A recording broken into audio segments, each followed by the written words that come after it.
Hey friends, welcome back to the channel. I am Matthew Hussey, and if you are new here, for the last 17 years, I have been a coach specializing in helping people find love through greater confidence and relational intelligence. And I am also the author of the brand new book, Love Life, which is all about how to raise your standards, find your person, and live happily no matter what. I wrote this book to be a co-pilot for anybody who is serious about finding love, to be a set of tools and principles for letting go of past relationship and healing from previous pain, overcome the fear of being left behind, and finally find the love that we are all looking for, that every single one of us wants to find in this life. It's not about games or tactics. It's not a book about telling you just need to get out there more, or giving you cliches like it will happen when you least expect it. I wrote this book to understand the real reasons why we struggle to find love, what's holding us back,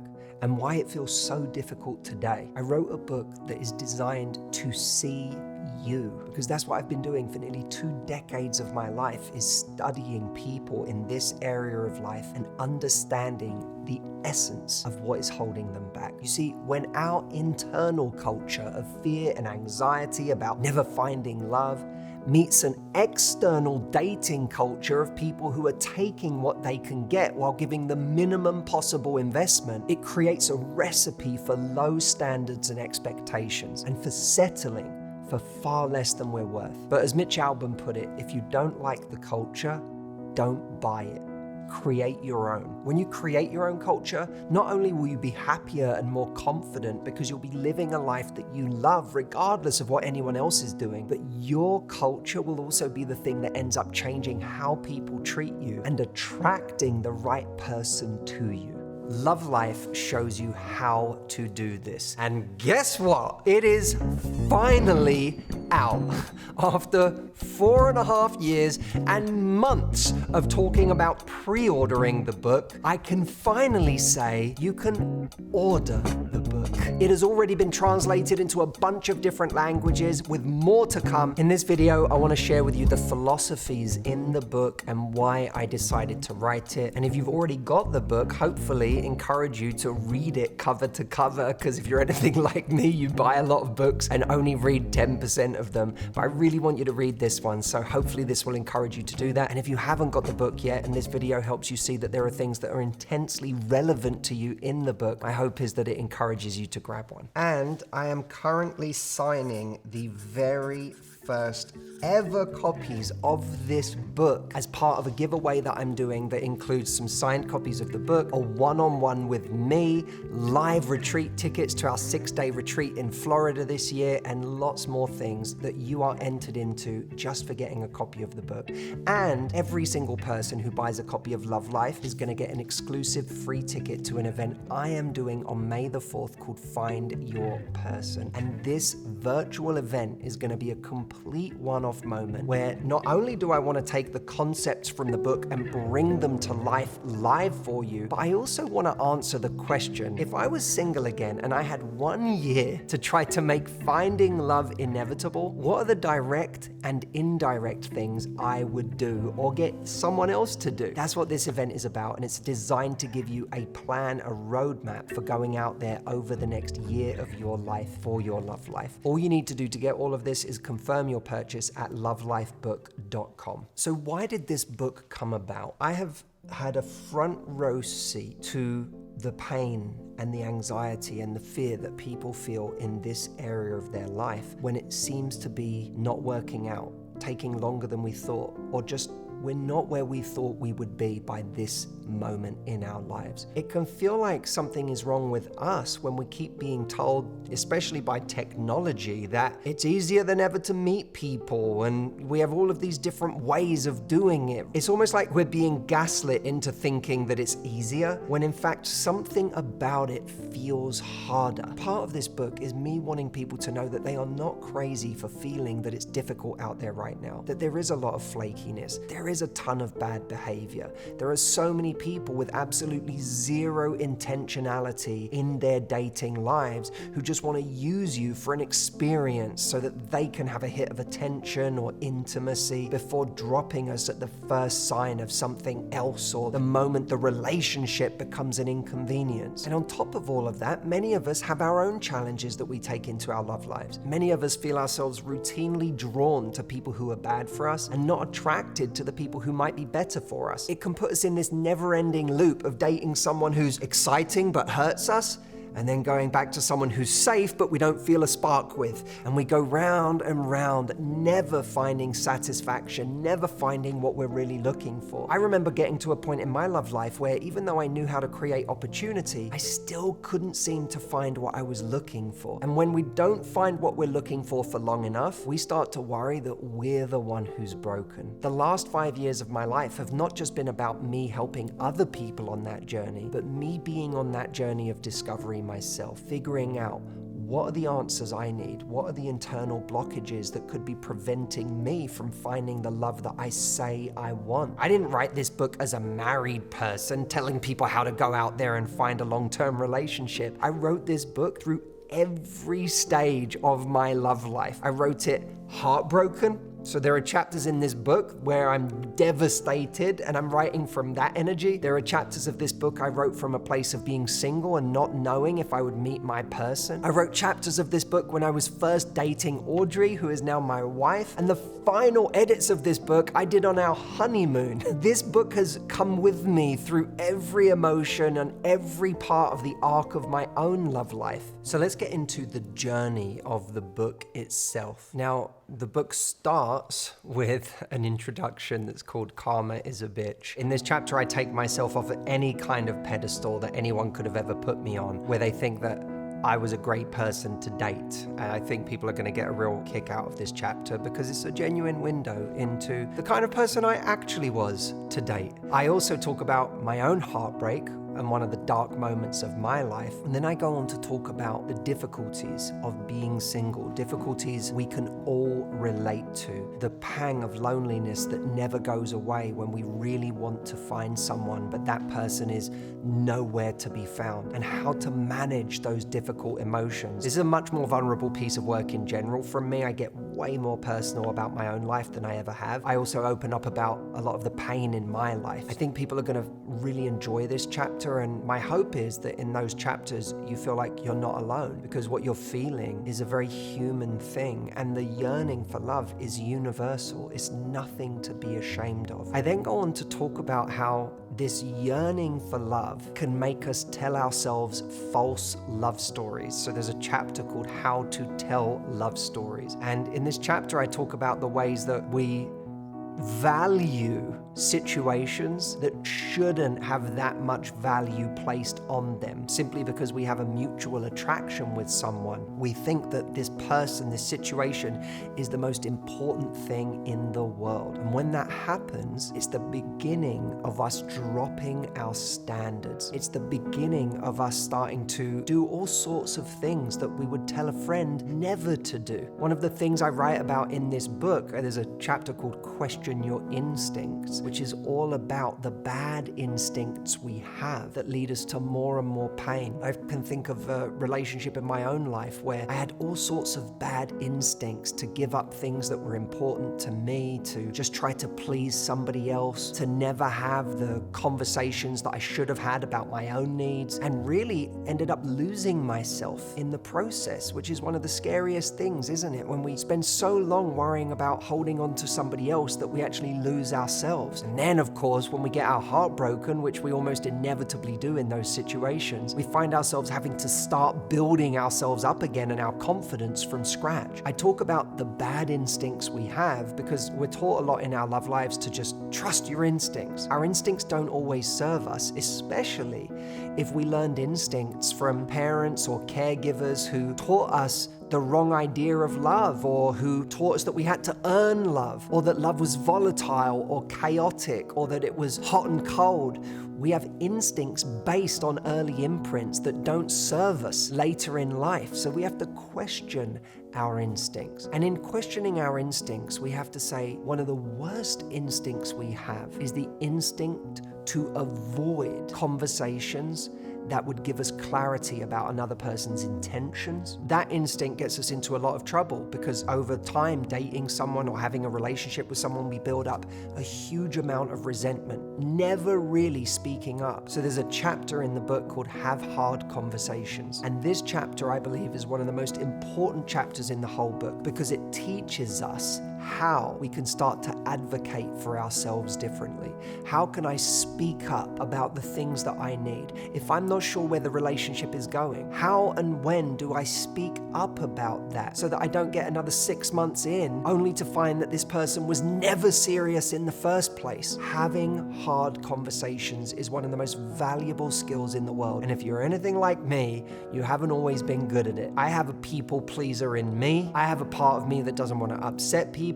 I have a part of me that worries if I really speak up for myself that someone is going to go away, that I won't be loved. And so hard conversations was something I really had to learn. I had to learn how to feel safe to have difficult conversations with people and how to, of course, connect with the fact that I was worthy of asking for what I really needed. That's a very important chapter that I think it's also very practical, and it's going to give you lots of very practical things you can say for different situations. So I think you're really going to enjoy that one. But then I start to talk about the deeper wiring that we have that can get in the way of us being attracted to people who would actually make us far happier than the people we've been with in the past. One of the hardest things is this feeling that I just keep drawing the wrong people to me. And sometimes it's even worse than that. I get attracted to the wrong people. There's a chapter I write, it's one of my favorite chapters in the whole book. It's called Never Satisfied. And this chapter lists out 5 reasons why we keep going for the wrong people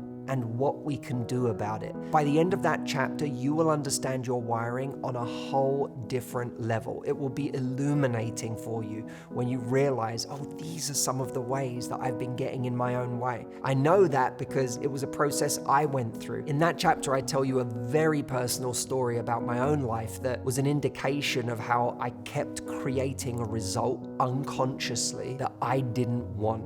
And it'll prompt you to look for the ways that you might be creating a result you don't want without even knowing it right now. And becoming aware of that is the first step, because once you become aware of it, you can then move to the next chapter, which is how to rewire your brain. And I think for a lot of us, we know we want to change. We may even have some awareness of what we want to change, but we don't know how to change it. We can go through, especially in our love lives, we can go through just feeling like we're broken. There is something wrong with me.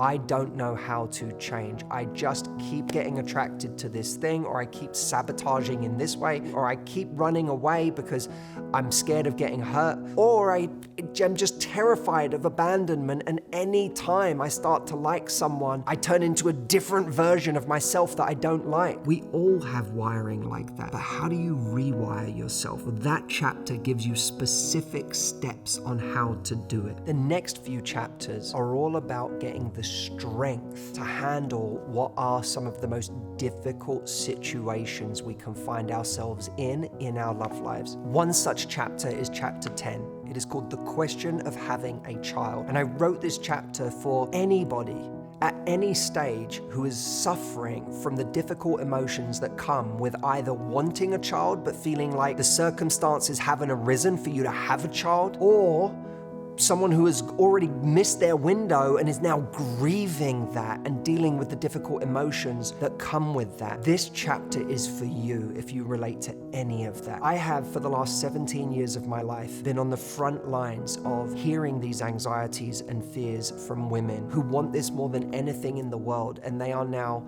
fearful or even panicking that this part of their life doesn't align with what they had hoped for. I have walked people through exercises to help them regain a sense of control and make a plan. And I put these exercises in this chapter. And I don't take on this chapter alone. I interview fertility experts, people who are at the top of their field in this area. But for anyone going through those emotions right now, this chapter is designed to restore a sense of calm and to help you devise a plan that puts you back in control. Then there's a chapter on surviving a heartbreak, which is going to be so important to so many of you, because many of you are not going to be picking this book up from a point of being ready to find love. You're going to be picking this book up at the point of the most acute pain of having just been left by somebody, of a relationship or a marriage ending that you thought would keep going, you thought would last forever, or at least you hoped would last forever, and you're trying to get past that heartbreak. That chapter is for you. And there's also a chapter called How to Leave When You Can't Seem to Leave, which is for anyone out there who finds themselves in a painful or toxic relationship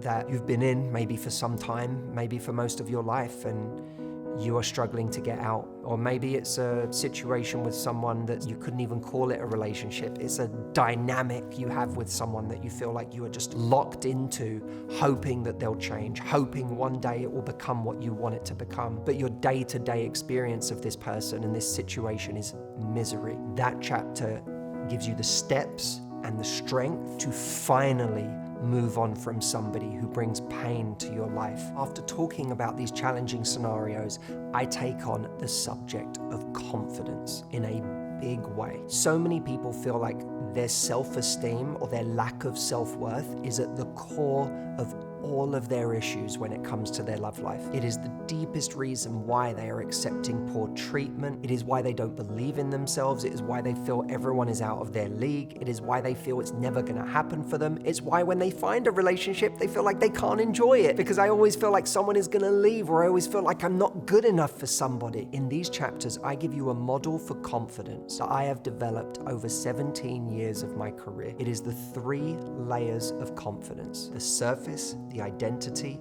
and the core. And as I break these down, you're going to understand confidence on a level that perhaps you never have before. This model clarifies it for people, and it gives people a real sense of what they can do to feel confident in a way that they've never been able to achieve before. This on its own is worth getting a copy of this book. I don't care if you just met the love of your life and finding your person is a box you've already ticked. That chapter on core confidence is something everybody needs. And last, but absolutely not least, we get to the final chapter, Happy Enough. I don't want to do any spoilers on this chapter. Just please read it. When you get your copy of the book, promise me you will read this chapter. I know it's at the end of the book. I know, myself included, how few of us ever get to the end of a book we start reading, but I promise you, in this case, it will be worth it. So for those of you that have been on the fence or just haven't got round to it, I hope that this has given you enough information to know you want it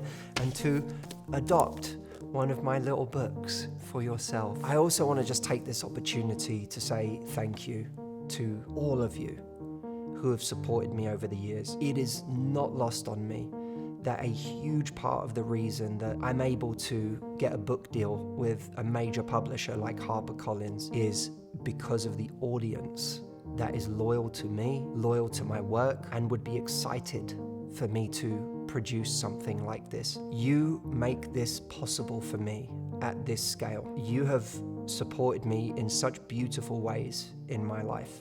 I have been doing this, I'm 36 now, I've been doing this since I was 19 years old, and that's crazy. I've been through so many different times in my life during that time. I've been through some really, really difficult times that people don't know about. I've had some very dark moments, more than a few dark nights of the soul. For a long time, I wasn't vulnerable enough, I don't think. Not about the private details of my life, but about some of the struggles that I was going through that you out there were also going through and are going through right now. And I wish I had been braver sooner in being able to talk the way that I talk in this book about some of those struggles, because I think I could have helped even more people by doing that. But one of the most beautiful things about the last few years is that as I have gotten a little braver, as I have shared more of myself, the response from all of you has been stunning. You have not judged me, you have only encouraged me and supported me and been my friends. And I felt so accepted by all of you, and then that's made me braver. So I want to thank you, because you've had a big part in encouraging the kind of vulnerability that shows up in this book. And I believe that's a vulnerability that's going to change a lot of people's lives beyond simply the knowledge and the expertise that I've poured into this book. So thank you for supporting me. Thank you for believing in me. Thank you to every single one of you who gets a copy of this book. You don't know what it means to me. This has been 4.5 years of my life and my work, and many more years before that of experience leading up to those 4.5 years. And I'm just so grateful. I'm also grateful to the learnings of this book for everything they've allowed me to do, because the things that I learned that I've poured into this book are also the reasons that I've found peace and joy and happiness in this area of my life. You know, it's no coincidence that in the arc of me writing this book, there was also the arc of me finding my person and getting married. I can draw a direct line between everything I was learning and everything I was applying in my own life that led me to find this extraordinary, healthy, and beautiful love that I have in my life now. And it's a love that I know so many of you feel, because you love Audrey too, and you've been so welcoming to her. Thank you. And I can't wait to see what you think of this book. Please write to me and let me know what you think of it when you get your copy. And like I said, the link is lovelifebook.com. Make sure that when you do get your copy of the book, wherever you get it from, go to that website and register your purchase so that you're entered into the prize draw and you get a ticket to the event that I'm doing on May the 4th, where I can't wait to see you. Thank you for being here, and thank you for supporting me and showing me love. I can't wait for you to read this. I'll see you soon.